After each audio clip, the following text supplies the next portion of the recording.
Let's talk about dealing with negativity. We have all had the experience where we have met someone who is in a negative mood or has a negative outlook on life. Think back for a moment to one of those experiences. Can you remember how you felt after that someone unloaded their negativity on you? It's natural that at some point in our lives, we may face personal challenges and experience negativity. Learning how to react to those situations is essential. Similarly, when we encounter negativity in people we meet, we can develop and master a personal skill set that allows us to deal with the situation at hand with grace and efficiency. We are talking about general negativity here. Obviously, deeper or psychological problems require the help of professionals. In dealing with general negativity, unless we had a pre-planned strategy to handle other people's negativity, when we meet them, then it's quite possible we will be influenced by their energy. We will feel drained or exhausted, depressed, attacked or unsafe, tense or even on guard. Whatever the feeling, these energy vampires do not leave us in an uplifted or encouraged mood, and thus we would be wise to protect ourselves from their influence. Dr. Judith Orloff, a clinical professor of psychiatry, identified 6 typical negative character stereotypes. As you hear them, you will be able to identify different people who you may have had some interaction with in your life, be they friends, family, bosses, and co-workers. Okay, so here are the 6 types. The first is the sob sister. Every time you talk to them, they are whining. They adore a captive audience. They are the poor me person who's more interested in complaining about problems than solving them. The next is the drama queen. This person has a flair for exaggerating small incidents into off-the-chart dramas. They did not get a cold, they almost died. The next one is the constant talker or joke teller. They have no interest in your feelings. They are only concerned with themselves. Initially entertaining, but when the talking doesn't stop, you begin to get tired. You wait for an opening to get a word in edgeways, but it never comes. Alternatively, they might physically move in so close that they practically are breathing on you.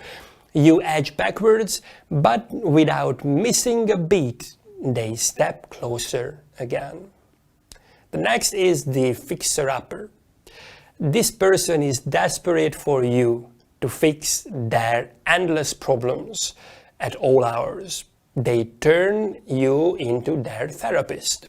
At lunch, they'll make a beeline to your desk, monopolizing your free time. Their neediness lures you in. The blamer. The blamer has a sneaky way of making you feel guilty or lacking for not getting things just right. Always have a negative comment to make. Go for the juggler fiend, cutting you down with no consideration for your feelings. They say things like, "Forget that job, it's out of your league." These jabs can be so hurtful, it's hard to get them out of your head. So, as I was sharing those different energy vampire character stereotypes, did any names pop up in your mind? I'm sure they did. So what can you do? You might decide to completely stop having contact with some vampires, but for those who must stay in your life, such as bosses, family members, co-workers, We should develop strategies to use, tweak, and implement consistently. Learning to set limits with energy trainers will protect your sensitivities and enhance your well-being. Now let's get practical. Here are some of the off-the-shelf strategies to use when dealing with negative people. First, it's not necessarily your job to have to cheer them up, solve their problems, or provide a solution. It's natural that we would want to try to cheer up negative people, but we should be aware it will not work, and in most cases, it's not your business anyway. Stay wise, move on to the second strategy. Second is to provide support. It's often helpful if you just provide a non-judgmental ear. Be sympathetic, listen with compassion. That's it. Simple. Just listen. 3. Just smile and remain detached. Some negative people are just looking for your negative reaction. So don't allow yourself to be drawn into their mood. Learn to distance yourself from them emotionally. Remember, you can even leave their association if you feel your own mood is changing. The fourth is do not engage in negativity. It is easy to react to a negative comment with negativity. Don't fall into the trap. You must decide before the interaction gets deeper to not argue. Comment to their communication with something neutral, like, okay, I see. Then follow up with some positive thoughts. Remember, don't contradict the person. It will lead to an argument.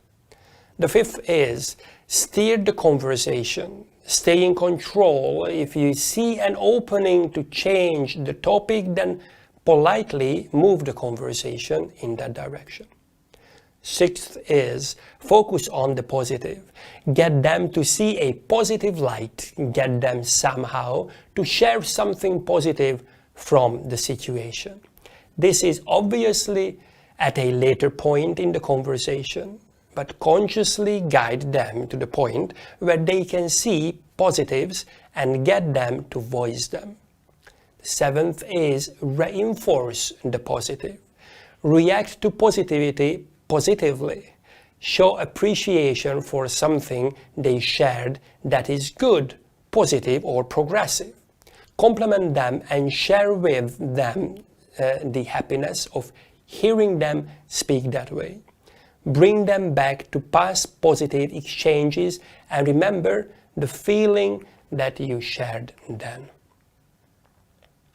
8. Set boundaries. Protect yourself. Set your own boundaries. Be there when you're needed, but at the same time set limits with negative people. Especially be conscious on how much time you allow if you are not feeling tip-top emotionally. There you go. Developing and mastering personal skills that work for you enables you to deal with situations with grace and efficiency. Stay positive, always positive.